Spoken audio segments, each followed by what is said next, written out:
Asubuhi ya leo ningetaka kuleta ujumbe ambao nimeupa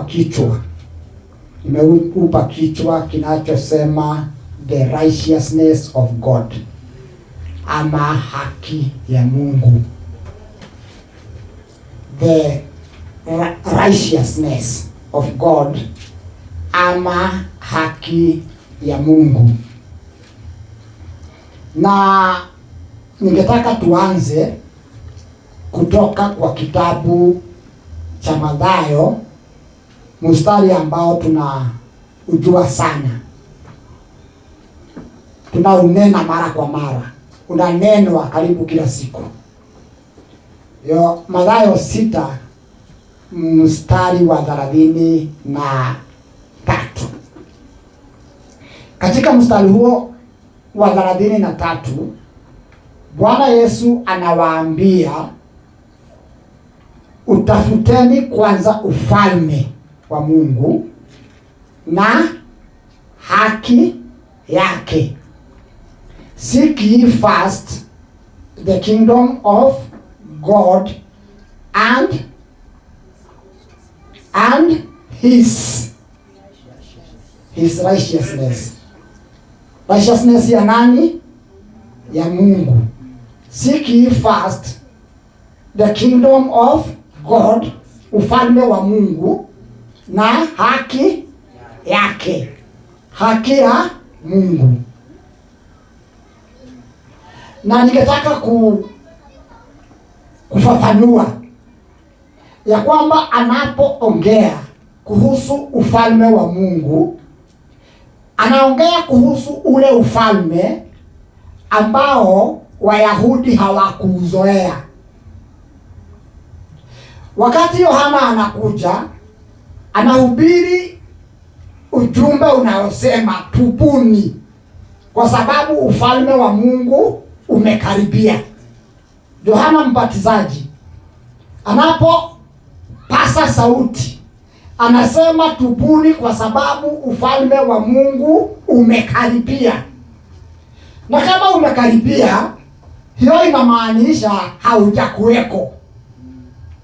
Bwana asifiwe. Kama kitu kimekaribia, inamaanisha hakija kuweko.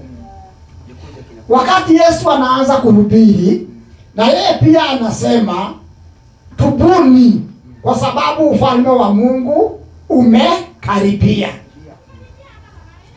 Bwana Yesu asifiwe. Lakini anapotamatisha huduma yake hapa duniani, Yesu anasema ufalme wa Mungu umekuja. Bwana Yesu asifiwe.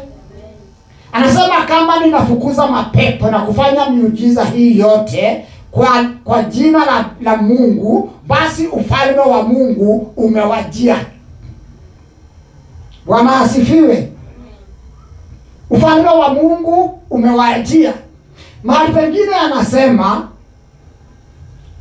Torati na manabii zimekuweko hadi wakati wa Yohana Mbatizaji. Tangia wakati wa Yohana Mbatizaji, ufalme wa Mungu unahubiriwa na watu wanajisukumia ndani yake. For the law and the prophets were until John the Baptist, but since that time the kingdom of God is preached. Sindio? Kwa hivyo kile ambapo ananena, anaposema tafuteni kwanza ufalme wa Mungu na haki ya Mungu, ni mambo ambayo hayakuwa hapo awali. Bwana Yesu asifiwe. Kwa sababu Wayahudi, they were preoccupied na ufalme wa Israeli. Walipoongea kuhusu ufalme, waliongea kuhusu ufalme wa Israeli. Hata wakati Bwana Yesu anaondoka, wanafunzi wake wanamuuliza, kitabu cha Mitume, huu ndio wakati utarejesha ufalme wa Israeli? Bwana Yesu asifiwe sana. Lakini Yesu hakuja kurejesha ule ufalme wa Israeli, alikuja kuanzisha mamlaka ya ufalme wa Mungu hapa duniani. Bwana Yesu asifiwe sana. Hakuja kupiganisha Waisraeli na watu wa mataifa. Hata hakuja kuokoa Waisraeli kutoka mamlaka ya Warumi. Alikuja akawapata wako katika mamlaka ya Warumi na akawaacha wakiwa katika mamlaka ya Warumi. Hakuwakomboa. Kazi yake haikuwa kama ile ya Dedan Kimathi kukomboa Kenya kutoka kwa koloni. Kazi yake ilikuwa kuja kuwakomboa watu kutoka minyororo ya nguvu za giza. Bwana Yesu asifiwe sana. Ili ufalme wa Mungu watawale Wayahudi na utawale mataifa yote ya dunia. So akawaambia, tafuteni kwanza ufalme wa Mungu na haki ya Mungu. Kwa hivyo leo tutaongea kuhusu haki, tutaongea kuhusu ufalme. Hiyo labda tutaongea siku nyingine, lakini leo tutaongea kuhusu haki ya Mungu. Bwana Yesu asifiwe sana. Tuende kwenye kitabu cha Waefeso sura yake ya kwanza. Waefeso sura yake ya kwanza na mstari wa 4 na 5 inasema hivi: according as he has chosen us in him before the foundations of the world, that we should be holy and without blame before him in love, having predestinated us unto the adoption of children by Jesus Christ to himself, according to the good pleasure of his will.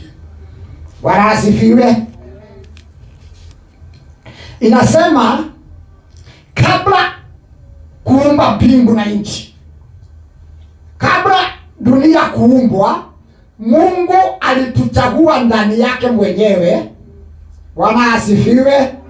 Alituchagua ndani yake mwenyewe tuwe watakatifu. Kuwa watakatifu ni kutengwa kwa sababu ya Mungu. Unajua wakati mwingine tuna confuse mambo hayo mawili. Tuna confuse haki na utakatifu.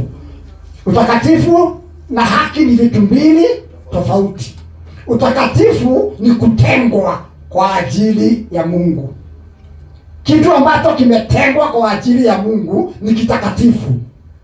Hata kama ni kikombe ama birika ama sufuria, ikitengwa kwa ajili ya Mungu inakuwa takatifu. Na nafikiri tumepitia mambo hayo. Sinakumbuka yule kijana alikuwa wa Nebukadneza. Alikuwa anaitwa Belshaza. Tengeneza karamu, akakunywa mvinyo, wakalewa. Akasema zile vitu zilitolewa kwa hekalu ziletwe wakunywe nazo mvinyo. Si ndio? Zinaitwa vitu vitakatifu. Vikombe, glass, vitu kama hizo. Kitu ambacho kimetengwa kwa Mungu kinakuwa kitakatifu. Sio tabia. Ni kule kutengwa. Bwana Yesu asifiwe sana. So alituchagua kabla ya kuumba mbingu na nchi tuwe tumetengwa kwake. Bwana asifiwe sana. Na tusimame mbele zake bila lawama. Bwana asifiwe. Tusimame mbele yake bila lawama. Kwa nini? Kwa sababu ya vile ametupenda. Kile ambacho kitasababisha tusimame mbele yake bila lawama ni kwa vile yeye ametupenda. Bwana Yesu asifiwe sana. Amen. Kutokuwa na lawama kwetu kutasababishwa na upendo ambao yeye ametupenda. Upendo huo ndio utaturuhusu kusimama mbele zake bila lawama. Bwana Yesu asifiwe sana. Na kusimama mbele ya Mungu bila lawama, hiyo ndiyo haki ya Mungu. Amen. Haki ni kuwa na uwezo wa kusimama mbele za Mungu bila kulaumiwa na Mungu wala sisi wenyewe kujilaumu. To stand before God without being condemned by God or without ourselves kujihukumu sisi wenyewe. So Bwana Yesu anawaambia tafuteni kwanza ufalme wa Mungu na haki ya Mungu, na mambo hayo mengine ambayo mataifa wanatafuta mtayapata. Bwana asifiwe. Nafikiri hiyo ni groundwork inatuonyesha mahali ambapo tunaelekea, kwa sababu katika maandiko kuna haki mara mbili. Kuna haki mara mbili.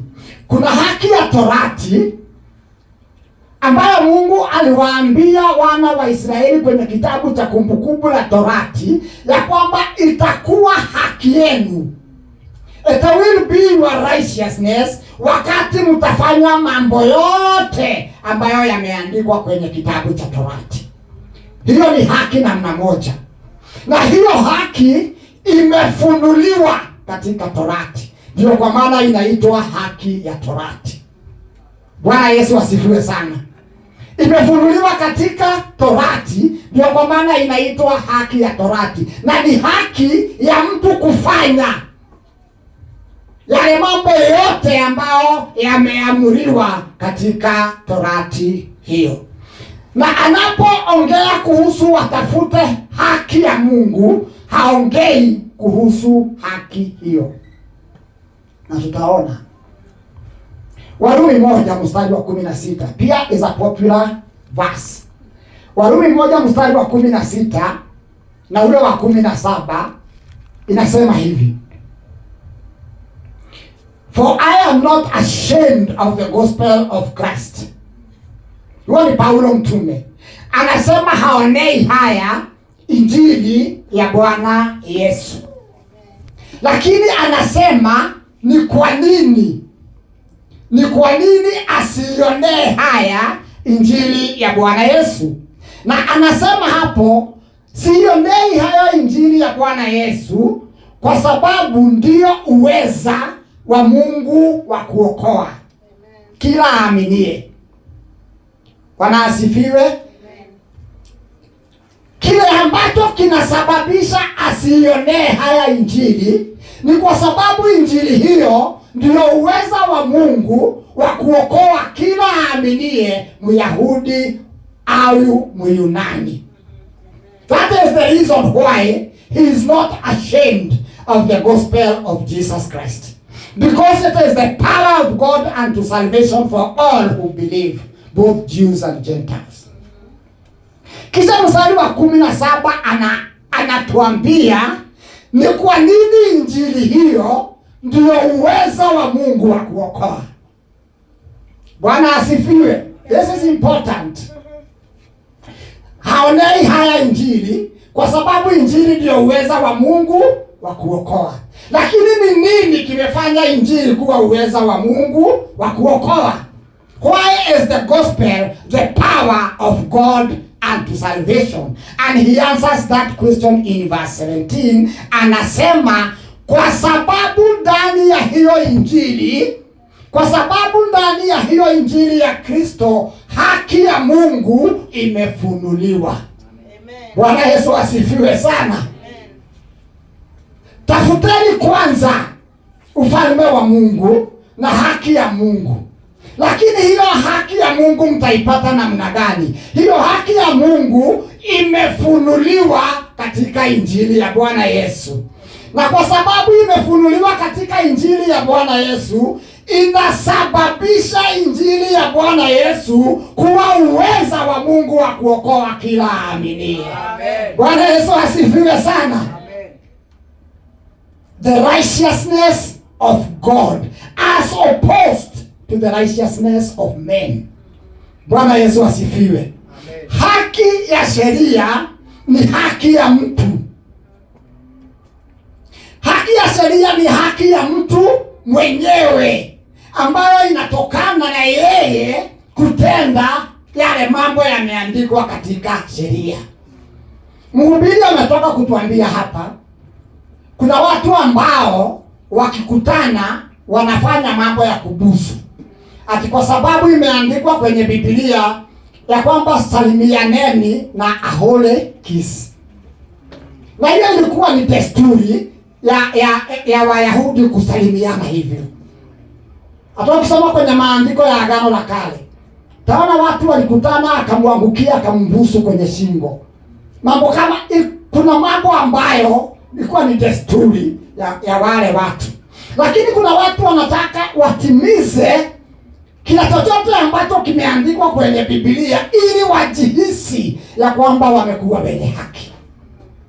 Kwa hivyo watafanya mambo, hata mambo ambayo hayawahusu wao, kwa sababu haki yao inatokana na kufanya chochote ambacho kimeandikwa.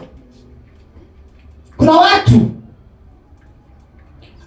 ambao kwa sababu wamesoma ya kwamba mama amepatiwa nywele iwe ya kumfunika, wanafundisha mama akikata nywele yake anastahili hata kupewa talaka. Yes, wako. Kwa sababu haki yao inatokana na kutenda kila kitu wao wenyewe wafanye. Hiyo ni haki ya mtu. Lakini Yesu hakuwaambia watafute haki hiyo. Aliwaambia watafute haki ya Mungu. Bwana Yesu asifiwe. Peleka ile kitabu cha Wafilipi. Nataka tukimbie Wafilipi 3. Wafilipi 3 na tutasoma mstari wa 9. Hapa ni baada ya Paulo kutangaza sifa zake katika dini ya Kiyahudi. Ni baada ya Paulo kupresent CV yake ambayo alikuwa nayo katika imani ya Kiyahudi. Bwana Yesu asifiwe sana. Ukisoma kuanzia pale mwisho utasikia mambo yote ambayo angejivunia katika imani ya Kiyahudi. Lakini mstari wa 9 anasema, and be found in him, be found in Christ, not having what? Not having my own righteousness that is after the law. Na nipatikana ndani ya Kristo, nisiwe na haki yangu mwenyewe itokanayo na matendo ya sheria. Bwana asifiwe.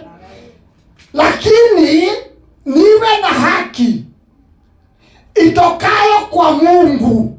Bwana Yesu asifiwe sana.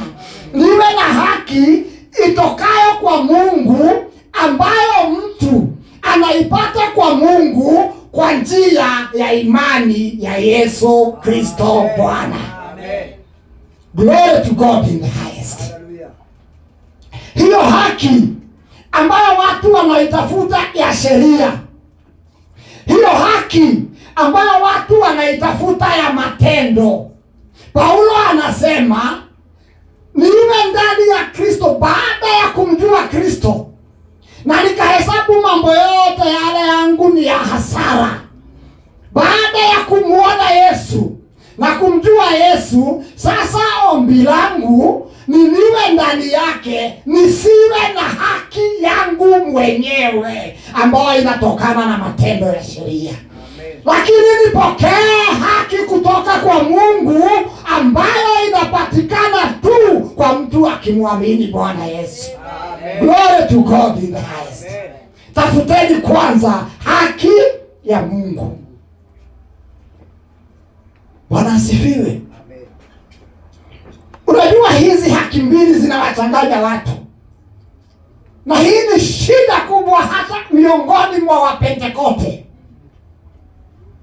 Ukisikia Wapentekote wakiongea, wakusema vile wanataka kudumisha haki, wanamaanisha matendo yao. Ndio kwa maana wanatafutililia kila kitu cha kufanya ili waonekane wana haki mbele za Mungu. Bwana Yesu asifiwe sana. Lakini Paulo anasema hataki kuwa na haki yake mwenyewe itokanayo na yeye kufanya mambo ya kisheria. Anataka awe na haki ambayo inatoka kwa Mungu kwa kila amwaminie Bwana Yesu. Amen. Na hiyo haki tunaipata bure. Matendo yana nafasi yake, lakini haki ambayo inatukirimia uzima uzima wa milele tunaipata bure katika Kristo Bwana. Warumi 5. Warumi 5 mstari wa 17.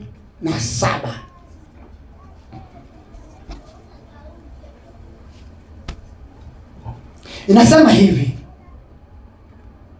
For if by one man's offense death reigned by one,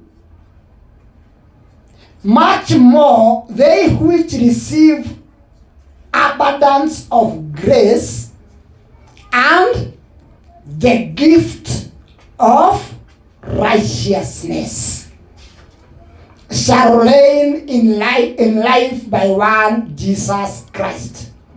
They which receive the abundance, wanaopokea wingi wa neema na kila kipawa cha haki.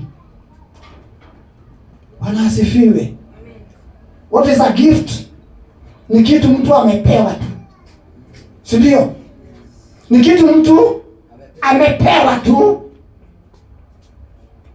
hawezi kudai. Bwana asifiwe. Mtu ambaye amefanya kazi kama mama Masari ya mahali ameajiriwa kazi, mwisho wa mwezi ukifika akipewa mshahara, hiyo ni haki yake. Hawezi kwenda akisema vile ni neema, ameonewa huruma akapewa mshahara. Hiyo ni haki yake. Lakini akipatiwa bahasha yake ya mshahara, kisha apewe kifurushi kingine juu ambao hakutarajia, atasema that is a gift. Bwana Yesu asifiwe sana. Hapa tunaambiwa ya kwamba tumepokea neema, wingi wa neema na kipawa cha haki. Na kwa sababu hiyo tunatawala katika uzima kwa njia ya huyo mmoja Yesu Kristo Bwana. Amen. Bwana Yesu asifiwe sana. Amen. Na ukisoma, hatutasoma lakini ukisoma kuanzia mstari wa 15 hadi ule wa 18 wa Warumi hiyo 5, utakuta hilo neno gift limetajwa karibu mara 5-6. Gift. The free gift. The gift by grace. Bwana asifiwe sana. The gift of righteousness. Bwana asifiwe sana. Mstari wa 18 inasema the free gift. Righteousness is described in Romans 5 as a free gift. The gift of righteousness. Na hiyo ndiyo Bwana Yesu anaambia Wayahudi, tafuteni kwanza ufalme wa Mungu na haki ya Mungu.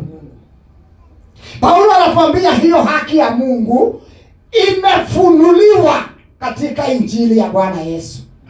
Kama injili haikuhubiriwa, hiyo haki haingejulikana. Bwana Yesu asifiwe sana. Kama Yesu hakuhubiri injili, ufalme wa Mungu haungehubiriwa. Kama Yesu hakuhubiri injili, haki ya Mungu haingefunuliwa, kwa sababu imefunuliwa katika injili. Kama vile haki ya Torati ilifunuliwa katika Torati, vivyo hivyo haki ya Mungu imefunuliwa katika injili. Bwana Yesu asifiwe. Na kwa vile imefunuliwa katika hiyo injili, ndio inapatia injili uweza wa Mungu wa kuokoa kila amini. Kwa sababu neno linasema Warumi 3, kwa matendo ya sheria hakuna mwenye mwili atahesabiwa haki mbele za Mungu. Amen. Bwana asifiwe. Amen. Kwa matendo ya sheria hakuna mwenye mwili atahesabiwa haki mbele za Mungu. Kwa hivyo kama haki ya uzima ingeegemezwa katika matendo ya sheria, basi hakuna mwenye mwili angepata haki ya uzima. Bwana asifiwe. Kwa sababu hakuna aliyeweza kutimiza mambo hayo. Na kwa sababu hiyo uzima huo ukawa hauwezi kufikiwa na watu kufikia kwa matendo ya sheria. Unajua unaweza kupewa condition. Nilisoma mahali pamoja, hizi ni zile tunasemaga hadithi za wahubiri, lakini nilisoma mahali pamoja kulikuwa na ni kama mto, for example, ama damu ama whatever it was, ilikuwa imejaa mamba. Mto umetoka hapa mpaka ng'ambo ile nyingine, lakini mamba wamejaa. Na sasa yule mwenye hilo buga la wanyama alikuwa anawatembeza wageni, wakafika pale sasa kando ya hayo maji, akasema kama kuna mtu anaweza kuingia ndani ya maji aende ng'ambo ile nyingine, nitampatia pesa kiwango fulani, pesa nyingi sana. Lakini hata anapoongea hivyo watu wanaona mamba wakirukaruka huko ndani ya maji. Na yeye anasema kama kuna mtu anaweza kuingia aende pande ile nyingine, nitampatia mapesa mamilioni. Lakini hakukuwa mtu anataka ijapokuwa zawadi ni kubwa, lakini hatari ni zaidi. Ghafla tu mtu mmoja akaingia ndani ya maji. Akaenda tu kwa miujiza. Sijui kama mamba walikuwa wameshiba ama nini, akaenda tu akaswim akatokea pande ile nyingine. Na sasa haikuwa budi huyu mwenye buga kumpatia pesa zile aliahidi. Lakini wakamuuliza, mbona uliruka? Ni nini kilikusababisha uruke? Bwana asifiwe. Bibi yake akasema hakuruka, ni mimi nilimrusha. Yesu asifiwe. Bibi yake akasema si ati aliruka, ni mimi. Wakati alisikia pesa zitakazopatikana alimsukuma, lakini Mungu akamsaidia. Akafanya nini? Unaweza kupewa condition ambayo haiwezekani. Bwana asifiwe.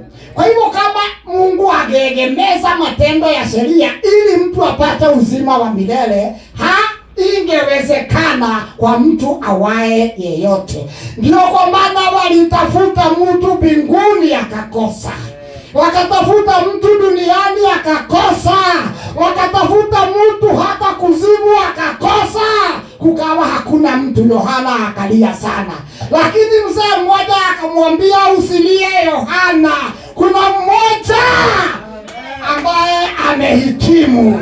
Bwana Yesu asifiwe. Kuna mmoja ambaye amehitimu. Kwa sababu gani? Alitumbukia katika mauti akijua anatumbukia katika mauti, lakini kwa niaba yetu akatumbukia katika mauti na akatoka na ushindi wa milele. Jina lake ni Bwana Yesu, mwana kondoo wa Mungu, simba wa kabila la Yuda. Yeye ndiye alijitoa kuingia kwenye hatari ambayo ilihitajika ili wewe na mimi tupate haki ya Mungu. Bwana Yesu asifiwe sana. Warumi 8, tukimbia haraka. Warumi 3, sio 8. 3.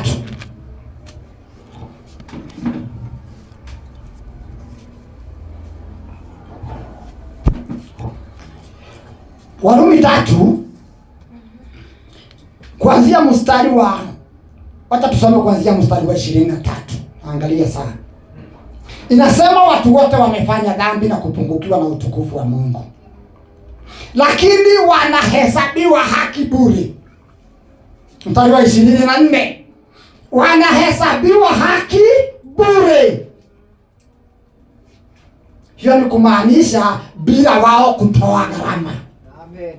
Bwana asifiwe. Ukipewa kitu bure kinamaanisha wewe haukutoa gharama. Kama umetoa gharama si bure. Mchungaji Isaya, mtu akija na Mercedes Benz ile ya milioni 20 pale kwako, akwambie hii Mercedes Benz nipatie 10,000. Na upatie 10,000 na akupatie, utasema ulinunua. lakini utasema nilinunua ni kama kupewa, si ndio? Lakini akikupatia kifunguo bila chochote, utasema alinipatia bure. Bwana Yesu asifiwe sana. Neno linasema watu wote wamefanya dhambi, hata wale walikaa chini ya sheria. Sheria hiyo iliwasaidia kuwa wenye dhambi zaidi. Amen. Because by the law is the knowledge of sin. Paulo anasema alikuwa uhai kabla torati kuja. Wakati torati ilikuja ikamuua, kwa sababu hangejua ni vibaya kutamani, isipokuwa sheria ilisema usitamani. Yeye alitamani na akawa anasikia tu vizuri, lakini wakati sheria ilikuja, kila akitamani anajihukumu, kwa sababu sheria ilisema usitamani. Na neno linasema hiyo Warumi 7 ya kwamba torati ilikuja ili dhambi ionekane kuwa ni dhambi kabisa ama ni dhambi sana. Bwana Yesu asifiwe sana. Watu wote wamefanya dhambi, lakini kupitia kwa ukombozi wa Kristo Yesu wanahesabiwa haki bure. Being justified freely by the grace of God through the redemption that is in Christ Jesus. Amen. Tunaongea kuhusu haki ya Mungu. Kama vile mfano nimepeana, ili mtu huyo aje na hiyo Mercedes akuuzie 10,000 na ni ya milioni 20, yeye atakuwa amelipia milioni 20. Yeye ndiye atakuwa amegharamika. Hata kama atakupatia bure, haitakuwa hiyo Benz ni valueless. Itakuwa ni kitu cha dhamana kubwa ambacho wewe umekipokea bure. Bwana Yesu asifiwe sana. It won't lose its value because it has been given as a gift to you.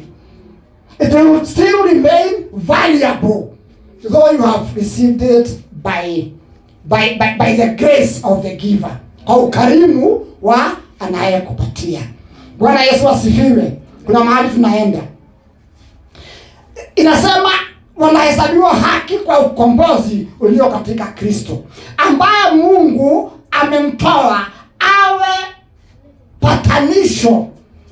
Mstari wa 25, awe kipatanisho cha dhambi za watu kwa imani ndani ya damu yake, ili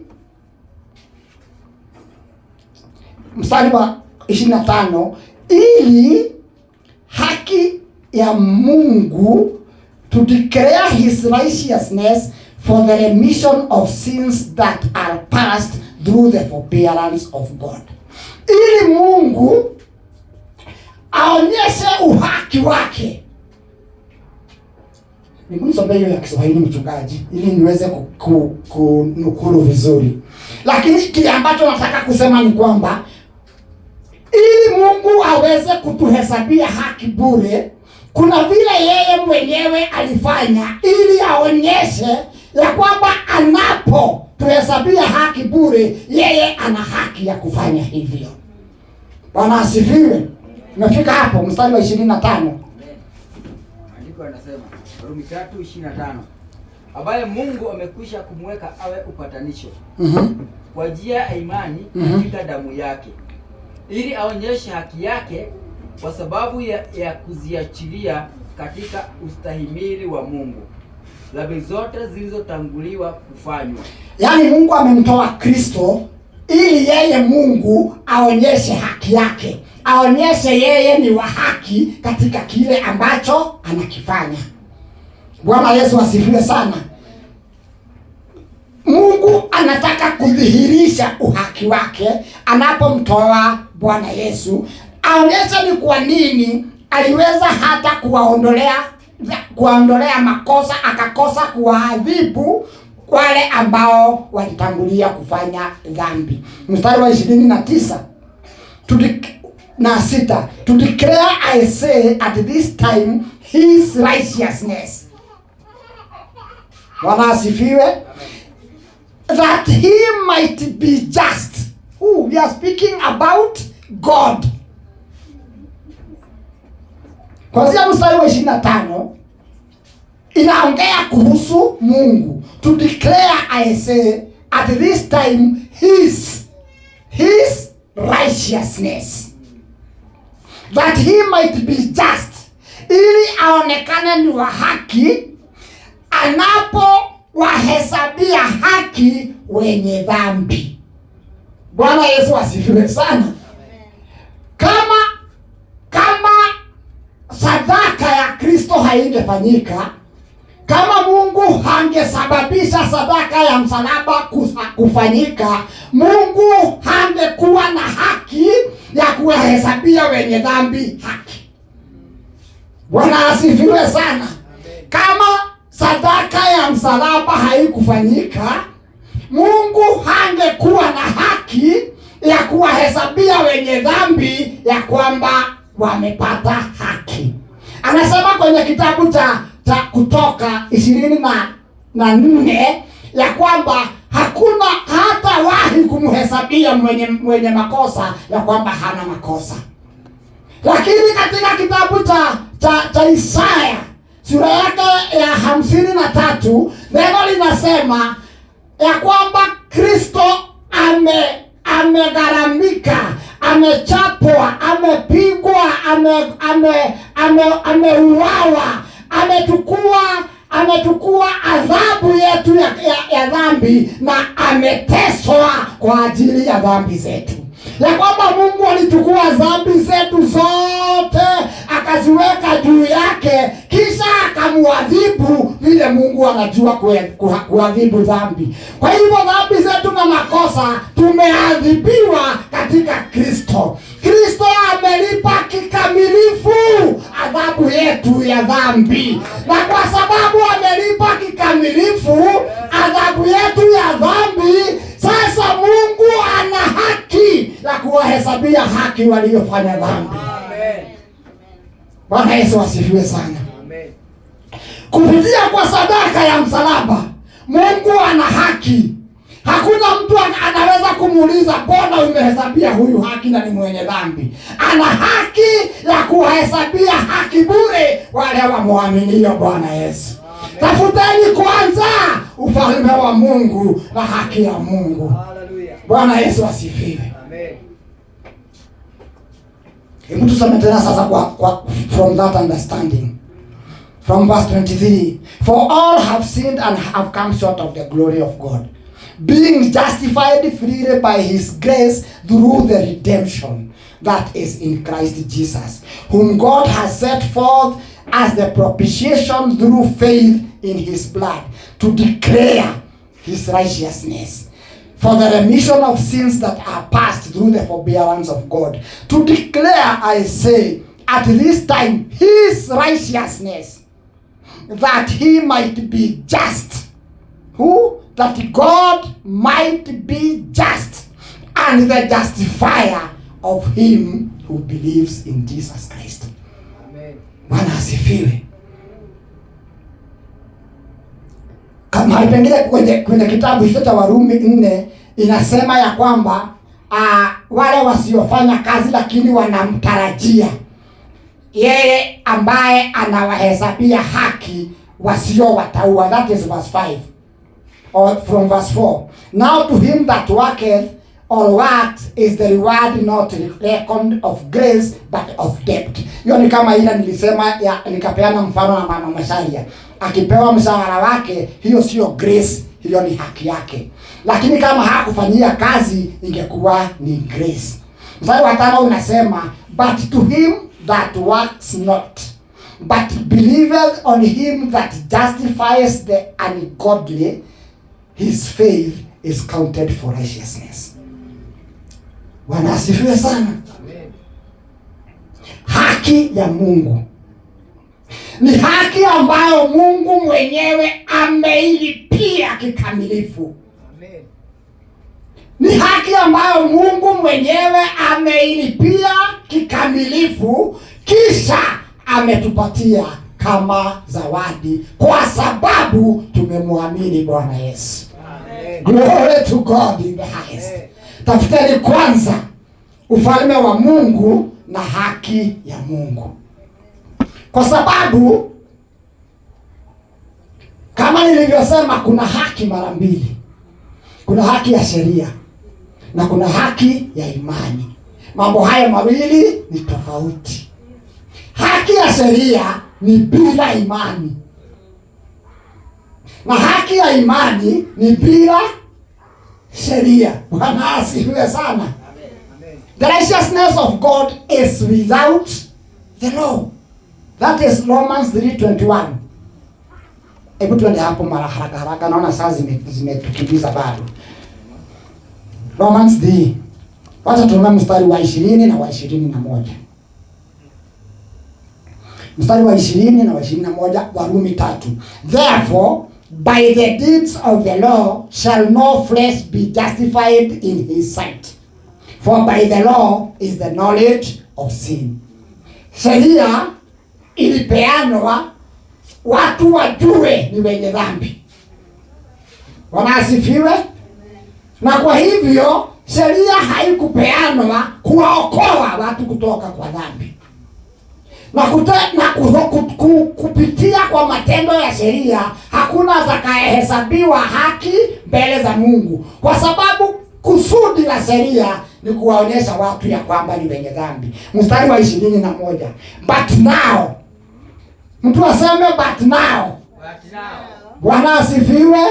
Tunaposema but now tunamaanisha sio awali.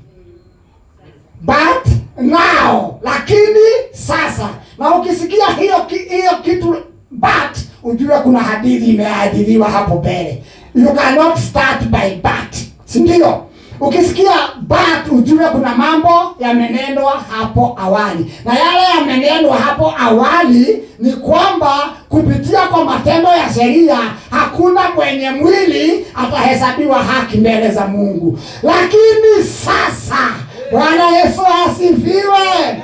Lakini sasa haki ya Mungu kando na sheria imefunuliwa.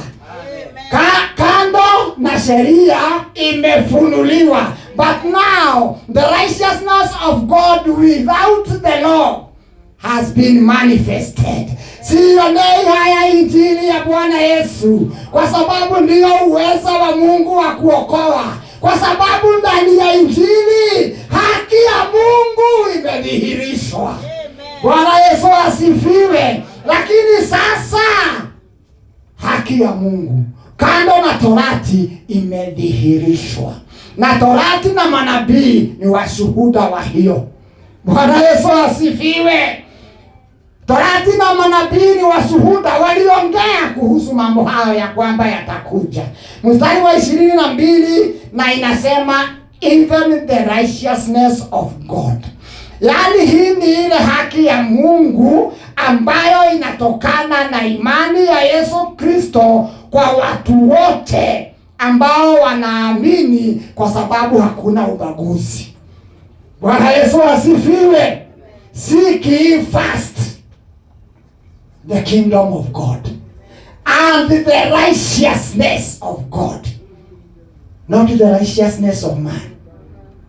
Kinachotufanya kuwa na uzima wa milele ni kupokea haki ya Mungu. Haki itokayo kwa Mungu kwa njia ya imani ya Yesu Kristo Bwana. Hakuna njia nyingine ya kupokea hiyo haki ya imani. Hiyo haki ya Mungu ni kupitia tu kwa Yesu Kristo Bwana. Ndio kwa maana Yesu akaambia Wayahudi, mtakufa katika dhambi zenu. You will die in your sins if you don't believe that I am him. Bwana Yesu asifiwe sana. Haki ya Mungu. Nataka tumalizie haraka kwa sababu mambo ni mengi hapa, kwa mwingine labda tutaweza kuyasema, lakini tutajaribu. Warumi 10 mstari wa kwanza. Nitaelezea bila kusoma yote. Warumi 10 kuanzia mstari wa kwanza. Sitasoma yote lakini nitaelezea haraka.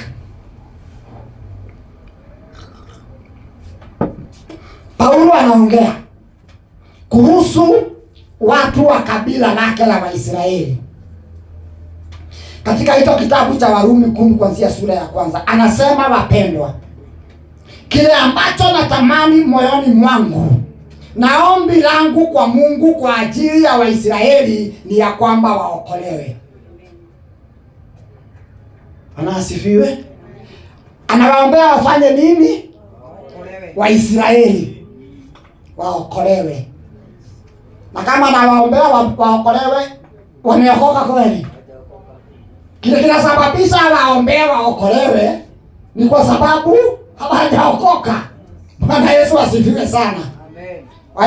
Wayahudi hawakuokoka, walimkataa Bwana Yesu. Kwa hivyo anawaombea waokoke. Na wewe unavaa nguo unaiandika Israeli. Anasifiwe.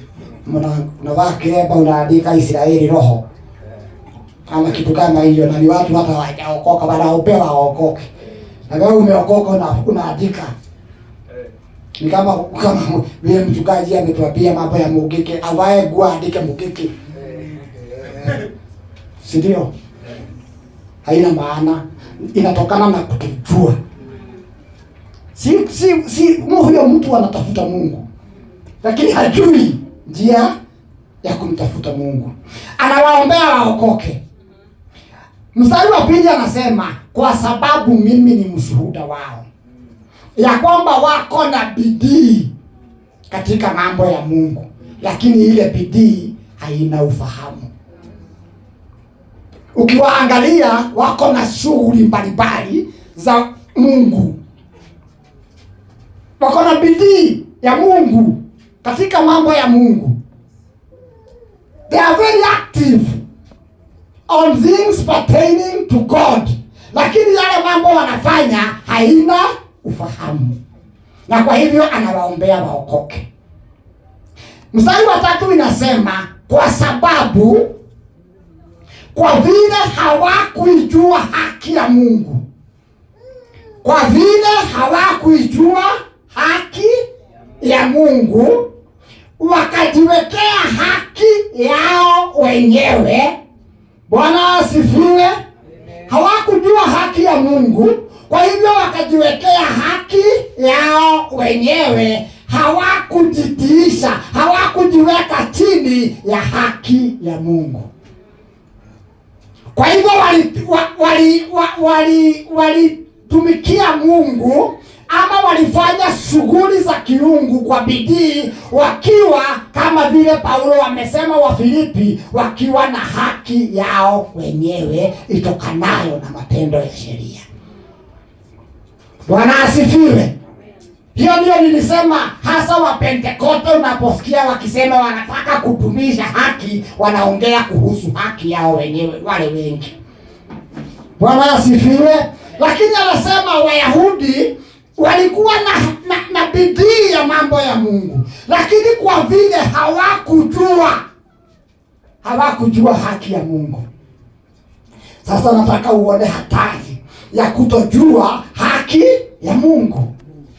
Watu wasipojua haki ya Mungu ambayo inatoka kwa Mungu kama kipaji kwa wale wote wanamwamini Bwana Yesu, watu wasipojua haki hiyo wanajitengenezea haki yao wenyewe ambayo ni ya matendo ya sheria.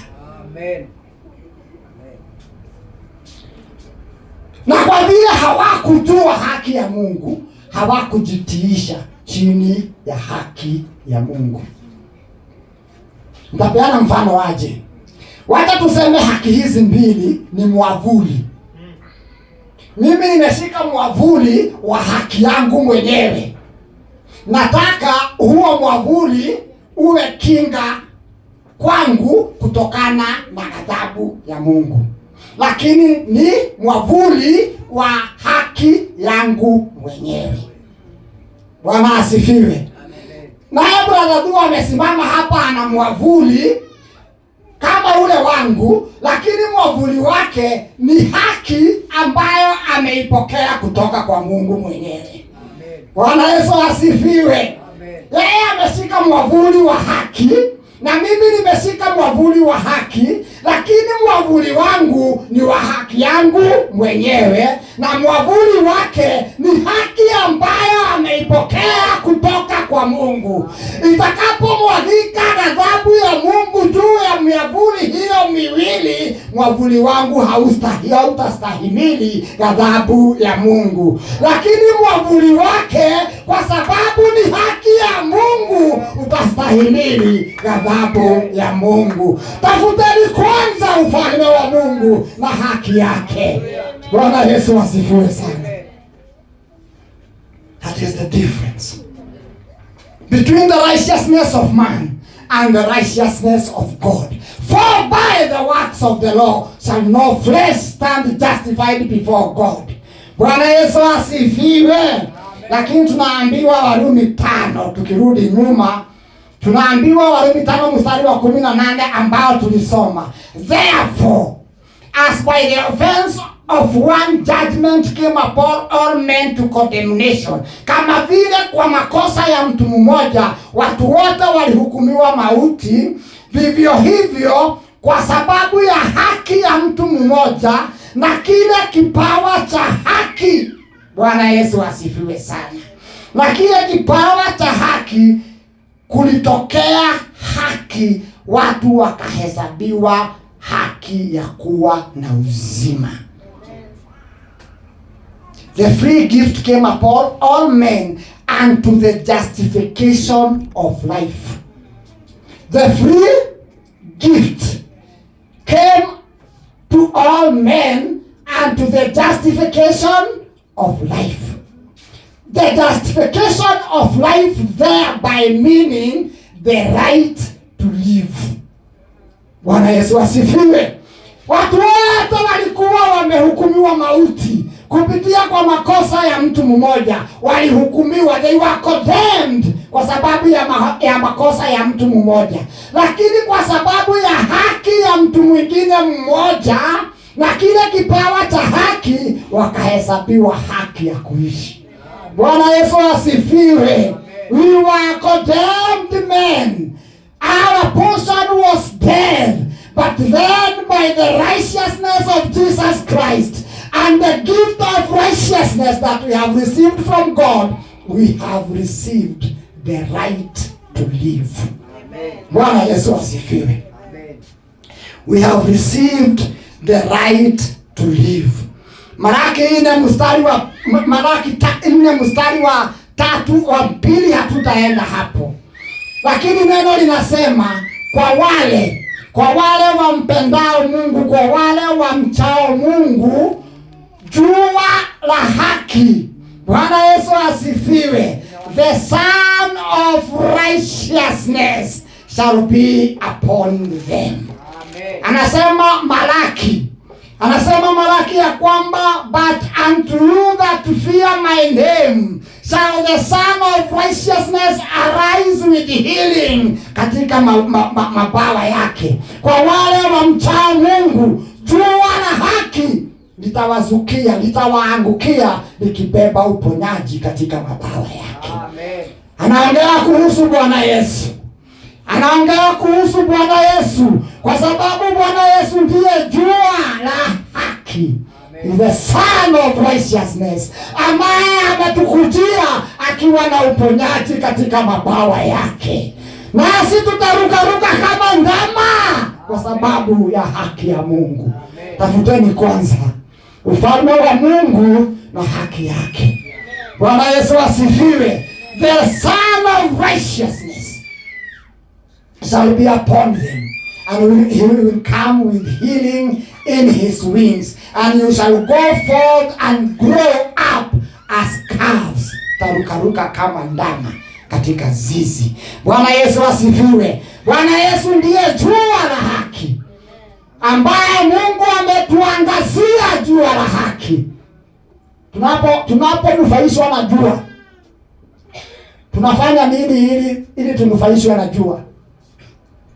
The benefit we get from the sun. What do we do for us to benefit from the sun? Bwana asifiwe. Nikujianika tu kwa jua. Hauna contribution. You have absolutely no contribution. Ukitaka kunufaika na jua, unaenda unakaa mahali jua linakumulika. Bwana asifiwe. Mungu amewachilia jua la haki ndani ya Bwana Yesu. Yeye ndiye jua la haki. Paulo anasema Wakorintho wa kwanza sura ya kwanza mstari wa 30 ya kwamba Mungu ametuchukua, ametuingiza ndani ya Kristo, kwa sababu amemfanya huyo Kristo kuwa haki yetu. Bwana Yesu asifiwe. But by God are you in Christ Jesus, who of God is become our righteousness and our sanctification and our justification and our redemption. Jua la neema limetumulika, likatuletea haki ya Mungu. Bwana Yesu asifiwe. Kwa kumaliza sasa, naenda kwenye kitabu cha Ufunuo wa Yohana. Tumalizie hapo, saa zimeisha, lakini ujumbe pia umeisha. Sisikii kama kuna deni. Ujumbe pia umeisha. Tutakuja kuongea mambo mengine, lakini huu kwa leo utakuwa umekamilika. Bwana Yesu asifiwe. Kitabu cha Ufunuo sura yake ya 19, tumalizie hapo.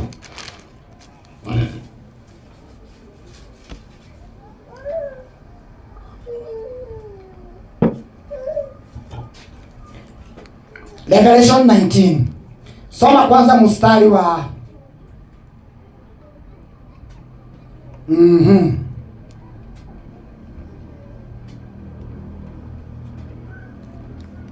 mstari wa 7 na 8 inasema,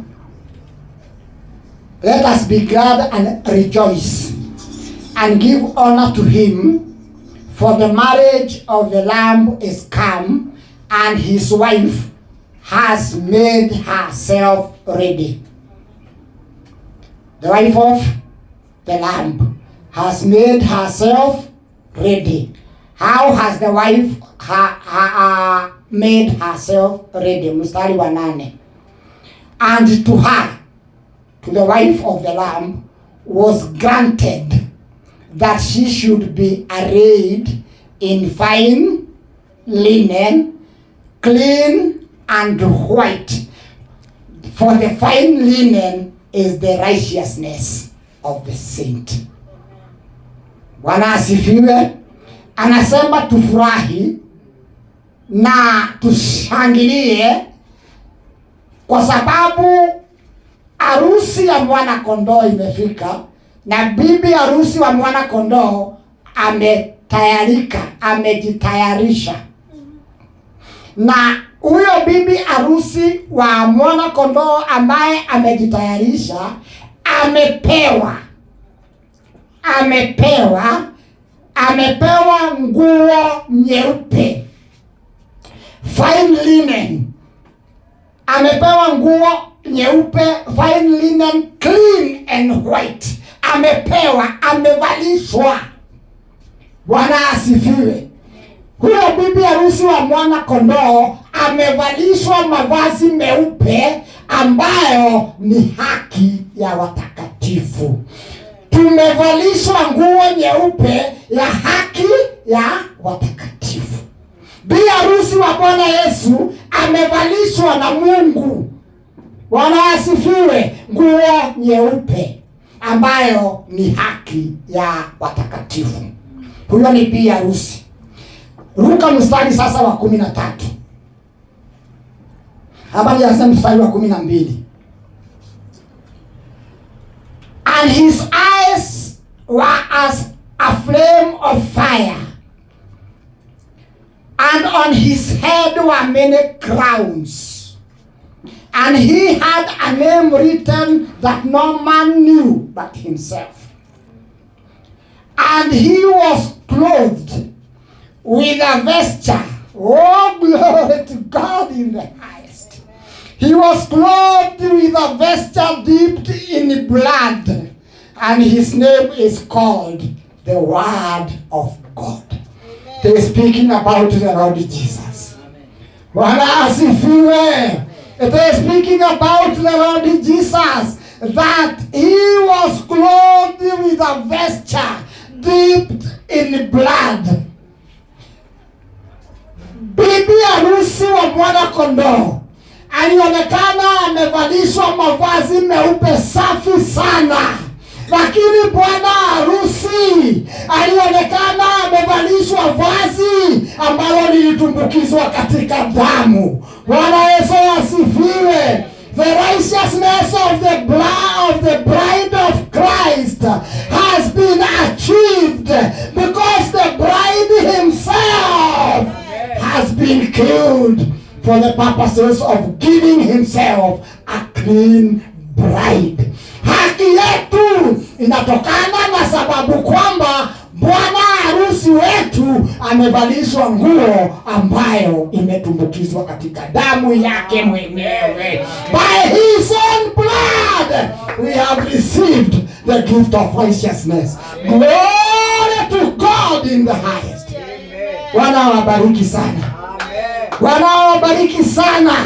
Neema ya Bwana izidi kuwa nyingi juu ya maisha yenu. Asanteni sana. Karibu mchungaji.